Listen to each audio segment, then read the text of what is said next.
Farm foreclosures in this state are up 48.6% over the last 12 months.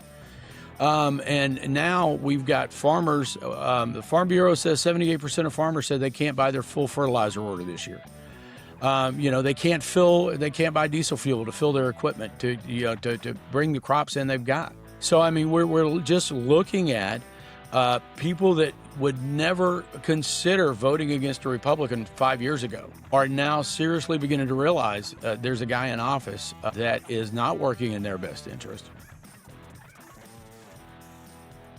Alrighty, welcome back. Alabama Politics This Week. Josh Moon, David Person, and we are happy now to be joined by Lee McInnis, who's running for Congress in the 3rd Congressional District. Leah, what in the world inspired you to do such a thing? My parents were great role models. I hate to throw it back that far, but my father was a infantry company first sergeant, one of the first racially integrated combat units in the Army in Korea. Came back, worked for the county his entire career, Jefferson County.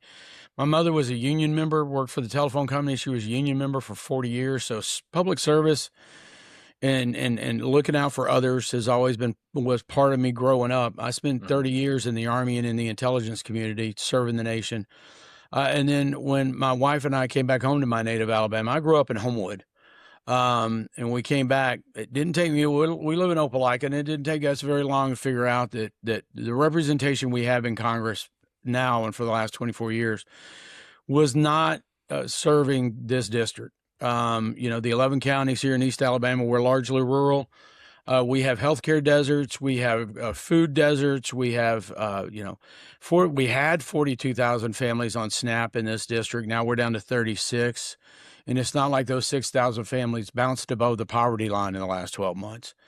And it was just, and the current congressman has been voting against this district and voting, focusing on the guys who pay for his campaigns, the defense contractors in Huntsville and on the Gulf Coast. Mm-hmm. And so somebody needed to step up and speak for the 720,000 people that live in this district. And I just felt like I had the experience, I had the organizational abilities, and I had the voice that I could speak for the people in this district that needed to be spoken for. Yeah, I've had my my issues over the years with Mike Rogers, and had different problems with it. But that seems like a district now that should be trending in a different way, right? Yeah, absolutely. I think what. I'll go back to the recent primary though. Tuscaloosa is voting. I would say Doug Jones basically won Tuscaloosa given the number of votes that he had over there. But Auburn, I know Tuberville has got a more of a base in Lee County and stuff. What do you feel like that it's moving that way, more to a more progressive way? Because you think, the colleges and things that are there, in the areas, it would the college student, the younger population, that more educated population, that things would be moving more towards a Huntsville type model, than there are. But do you feel that over there? I feel, yeah, that's part of it. I think you've hit the nail on the head, especially in places like Lee County and up in Calhoun County and up in Anniston. I think, people are beginning to look and they realize that they're really urban areas. Gadsden, to a certain extent as well, although Gadsden is it's been rough for Gadsden for the last for a while, and they're needing to bounce back. But it's not just there. They've got a Democrat who's now over there who's doing great things, and Craig Ford, and they've really turned things around in the last few since they've elected this Democrat. Like Kentucky with Bashir, and now so it seems like there's some opportunities in this thing, right? But I think a lot of people are missing what's going on. Not just in the urban counties like Lee County, Calhoun County, Etowah County, but you've got places like Chambers County, Randolph County, Cleveland County, Clay County, where they're positioned to where, I mean, take Lafayette, which is pronounced Lafayette everywhere outside of Chambers County. Right. But if you look at Lafayette, they're perfectly positioned between Columbus and Auburn and Lake Martin. They're ready to really just begin to develop that, but they don't have clean, dry drinking water. I mean, how are you going to develop? And they've got people that have come in and looked at building subdivisions. But, they need $9 million to overhaul their water system because some of the pipes were laid down in 1906. Mm-hmm. And you see that over and over and over again is that, Mayor Rostin Smith up in Anniston is just ready to redevelop old Fort McClellan into an industrial hub that'll have a positive economic impact on 5 counties. She needs about $20 million to put a new water system in there because the water system was put in 1942. It was expected to last to VE Day, and it's still the one they're working on. But she can't find it. Those are investments that are going to have a return on investment, but they've got nobody to speak for them up in D.C. where they could get the help to make that happen. So, yeah, I see the 3rd District in these 11 counties is really just ready to jump off and start running. It's just they need somebody to spend the time to advocate for them and get them the support they need because we'll get payback on all of that. Yeah. Didn't Cat Williams buy a portion of Fort McClellan? Yeah, I heard he did. Am I losing my mind over this? No, yeah, that's I'd right. heard that. Yeah, that's right. Yeah. I'm sorry. Just when you said that about the water system and things and developing it up there, it brought to mind that I thought I'd heard a story about Cat Williams purchasing a portion of that to turn it into a movie studio. Yeah, he's trying to do what Tyler Perry's done over in Georgia. Yeah, right. Yeah. Huh. That's okay. Yeah. All right. So I'm sorry to hijack that with a Cat. No, Williams. that's fine. No, but I mean that's a good example of the other thing that we're talking about when we're talking about development in these rural communities is the lack of high-speed internet penetration. I mean, I was talking to some members of I've been endorsed by 2 Communication Workers of America locals, and I was talking to some of their guys up in Jacksonville. They're just laying high-speed internet to some of the neighborhoods in Jacksonville. I mean, in the 21st century, if you don't have thorough high-speed internet penetration in your towns, you're at an economic disadvantage. Yeah. And those are the things that we need somebody to stand up and speak up for all the people that live in these 11 counties. And that's just not happening. And it hasn't happened for, as far back as I can find out. So, Lee, Mike Rogers has been in office, from what I can tell, for about 23 years. And you've said more than once in this conversation that the people of Congressional District 3 don't have anybody to represent them.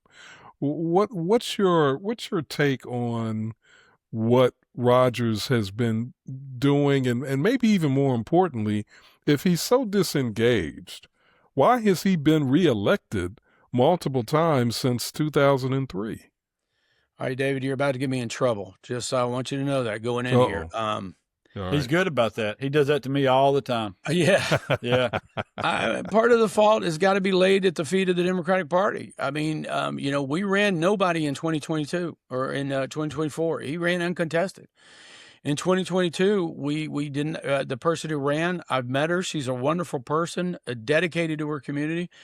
But she just threw her name on the ballot the day before the filing deadline, just so there would be somebody. I mean, it has been a long time since the Democratic Party has supported someone, because you guys know running for Congress is not easy. I mean, it is hard. I'm not complaining. I knew what I was getting into when I stepped up, but it takes a lot of effort and a lot of work, and it takes candidate recruitment and it takes candidate support. We've got a core group of people that are running for all 5 Republican-held seats right now. I've met all 4 of the ones that are going to be candidates that are going to be in the primary next Tuesday over in the 6th District. And we're all committed to standing up and doing this on our own. And we're talking to each other, sort of sharing with each other to make sure that we're intact. But I think, it's partly the fault. Some of the responsibility goes with the Democratic Party. But again, it's Alabama. We've been a one-party state since the end of Reconstruction. In 1980, Reagan flipped that from Democrat to Republican. But we're pushing back against a wall that's been in place forever. This is a kind of a weird district that I enjoy the fact that I'm running in 11 relatively intact. We just missed a little piece of Talladega County, but we're relatively intact. But people just vote for the guy they voted for last time. And we're trying to break that by going out into these communities. I do 3 or 4 days a week where I'm out in the communities talking to people face to face. Something that Mike Rogers hasn't done that we can tell in 9 years, just to let people know that there's somebody that's going to stand up and speak for them in their interest and not corporate interest that's located outside of this district. I mean, it did get a lot of publicity. Not a lot of people heard about it. Mike Rogers did a closed door meeting down here in Auburn. But a friend of mine recorded it, and they said they were going to record it, so it's not like we got it surreptitiously, where he said that he wanted to jack up the defense budget to $1.6 trillion a year, a 60% increase, and he said, don't worry about the budget deficit, and don't worry about how much it's going to cost, because it's going to be great for the economy of Huntsville and the Gulf Coast. Neither one of those are in my district. Right.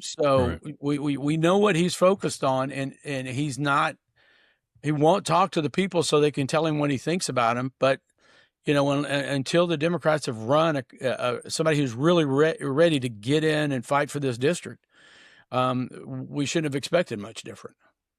Yeah. You are you're a retired military guy. I think you worked for the Defense Intelligence Agency. Yeah, I spent 6 years in the Army. Then I rolled over and became a civilian in the Defense Intelligence community. So I didn't retire from the military. I retired from the intelligence community. Okay. Yeah, I just want to clarify that, because I want to make sure that I'm very clear about that, so that nobody can try to use that against me later on. So sure. Okay. Yeah. So, but clearly you have a military sort of orientation, is what I would say. I don't know. That's where my background is. Yeah. So I'm curious, because we don't, at least I don't see, from what I can tell, I don't see a lot of military guys with military backgrounds, with intelligence backgrounds, who are openly identifying with Democrats. How did you end up becoming a Democrat? Well, I think there's more than you probably realize, because whenever we were all together, the AFL-CIO had their big they were having their endorsement meetings on Monday and Tuesday, and when we were there were veterans all over the place. Ron Sparks is a veteran. I met a guy, Jesse Barclay. He's running up for State House up in District 5. He's an Air Force EOD guy. I mean, Clyde Jones, running down in the 1st Congressional District, is a retired first sergeant.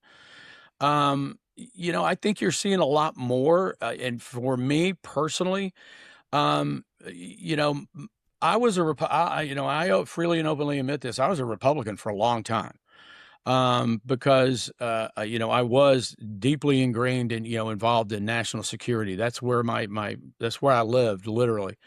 But when I came, I was in Baghdad in 2004, 2005, when we were still fighting to control the city of Baghdad, in the capital.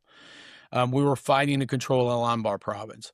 And when I came back, I began to realize, and I don't attribute any ill intent, I don't attribute any malicious intent, but what the American people were being told, what was going on by the administration of what was going on in Iraq, did not look anything like what I saw on the ground. And then you begin to question, and when it's like when one article of faith falls, you begin to look at all the other ones. And then I just began to see a Republican Party that was demonizing the poor. When I grew up in a working class family, their refusal to do things like increase the minimum wage and give people a shot at earning a living wage. I mean, people that are working full time in this state are not, many of them are not earning a living wage. The Society for Human Resource Management says 44% of the full-time workers in this country don't earn a living wage anymore.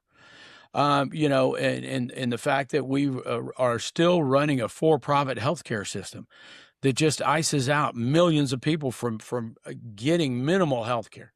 And they're just, and again, Mike Rogers voting over and over again to make those situations worse. Just began to realize that I don't think the Republican Party has a governance, a theory of governance. They have a theory of grievance. They have a theory of artificial outrage. But I mean, how you run the country and how you run the government for the benefit of the people is just something they forgot how to do. And so we're compensating for that, and that's what drove me to the Democratic Party, and that's what drove me to run for office. Yeah, so much of it is so confusing to me, especially now within the Republican Party, because and you can correct me if I'm wrong, but I feel like a lot of what draws in military folks in particular is this the macho image, the tough thing. We're going to be tough. We're going to be American patriots. We're going to be, we're going to put a boot in your ass, and we're going to, and yet now it's being led by a draft dodging, 5 deferment New York billionaire, soft as a snowflake guy who's never worked a real day of work in his life, and somehow or another this guy has been portrayed as the tough guy, and it seems like there's just a lot of hatefulness that is at the root of things. And so I mean, it's all been very confusing to me how we wound up at this point. And I think a lot of people are slowly starting to look around and go, wait a minute, what the hell did I sign up for? And so I wonder, when you're out talking to people, you said you're out talking to folks 3-4 days a week. Yeah. Do you feel that? I probably, I've talked to in the thousands of people all up and down this district. And it started out, back in October of last year, I think was the first big public event I went to. It was Fall on Main up in Roanoke, up in Randolph County. And I was out there handing out cards, telling people I was running for Congress. And a lot of people would look at me and say, a lot of them just accepted the card and said they would look at it. A couple of them would ask me, are you a Republican or a Democrat? And that was the first time I heard somebody say, when I told them I'm running as a Democrat. It's the first time I heard anybody say, I've never voted for a Democrat before, but this year may be different. Yeah. And I have heard that up and down this district in the urban areas, like in Gadsden, in Anniston, in Auburn and Opelika. I've heard it, in Heflin. I've heard it in Ashland. I've heard it in Lineville, where people look at me and realize now that, that things were bad. I mean, things were going to be bad in this district no matter what. Once that big, beautiful Bill Act passed, people began to realize things were going to get worse. And then we went to war with Iran. And, we've got farmers farm foreclosures in this state are up 46% over the last 12 months. And now we've got farmers, the Farm Bureau says 78% of farmers said they can't buy their full fertilizer order this year. They can't buy diesel fuel to fill their equipment to bring the crops in they've got. So, I mean, we're just looking at, people that would never consider voting against a Republican 5 years ago are now seriously beginning to realize there's a guy in office that is not working in their best interest, that lied to them and conned them. I mean, it's just people were calling him a con man back in 2016. I mean, I think it's fairly clear. And now, our challenge is now, and I have to talk sternly to a lot of Democrats who want to say, hey, screw them. They voted for the guy, let them suffer. And I have to look at them and say, no, we have got to give these people an opportunity to step away from it. We can't hold them, accountable for a mistake they made. They were promised that there would be no more foreign wars. They were promised that we were only going to deport the worst of the worst. They were promised that there was going to be a health care plan. And their health care plan was to drive people off of health care. Yeah. So, we have to give people an opportunity to realize that they made a mistake. Without beating them up for it. Yeah, and I think too, one of the biggest keys to this whole thing is making sure that we all point out endless times that the check on that guy is Mike Rogers. is Gary Palmer, is Robert Adderholt, is Katie Britt, is Tommy Tuberville. We've had two checks. We've had 2 checks on the guy on all of this stuff. Terry Sewell and Shamari Figures. As the only people that's checked him throughout all of this stuff. So all of the bad shit that has happened, they've voted for all of it. They've backed all of it. They've been full-throated supporters of all of it, all the way up and down the line, and they've not helped any of their constituents. And I don't know how we get people to understand that and punish people for that. Yeah, we point out pretty regularly that Mike Rogers wants you to believe he's the most powerful, one of the most powerful men in Washington, D.C. He's the chairman of the House Armed Services Committee. If anybody should be speaking up against this failed major that's now our Secretary of Defense, and calling them out for what they're doing. I mean, it broke today that on the USS Lincoln, they're rationing food. They don't have functioning toilets on a lot of the decks. And the singular person in our legislative branch that should be speaking up for them by constitutional mandate, just by the nature of the House of Representatives, the person that should be speaking up the loudest on that should be Mike Rogers. Yep. We kept a running calendar on our Facebook page on how many days it had been since Mike Rogers had even mentioned the war in Iran. And when it got up to 40, we just stopped counting because there wasn't any point in going on. So yeah, I mean, Mike Rogers should be pushing back on all of these things. But, the only thing he said about his campaign, clearly he's not campaigning. The only thing he said about campaign was, once he got the nomination, he said it was time to fight the Democrats and their anti-Trump agenda. And that's all he said about what he's running on. Yeah. He's not, I think the founders, when they wrote the Constitution, never imagined that the majority in both houses would just abdicate their responsibilities and turn over their power to the executive. And it's time we put a stop to that. We have to flip the House of Representatives this year. And this is a seat that we can do that in. And we have to get a majority in the House of Representatives so that we can say for 2 years, if that's the best we can do, we say no.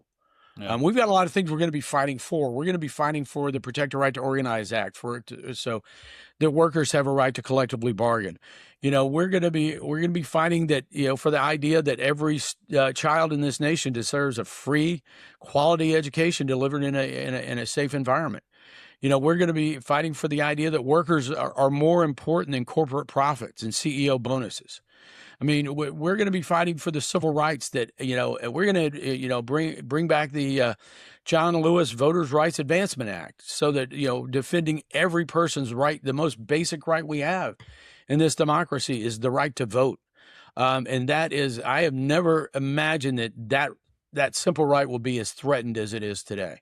Yeah. But we're going to go and we're going to fight for that so that we change the focus and change the power from the corporations back to the people. And that's why I always say I'm running to represent the 720,000 people that live in this district. And that's it. That's my boss. That's who I'm accountable to.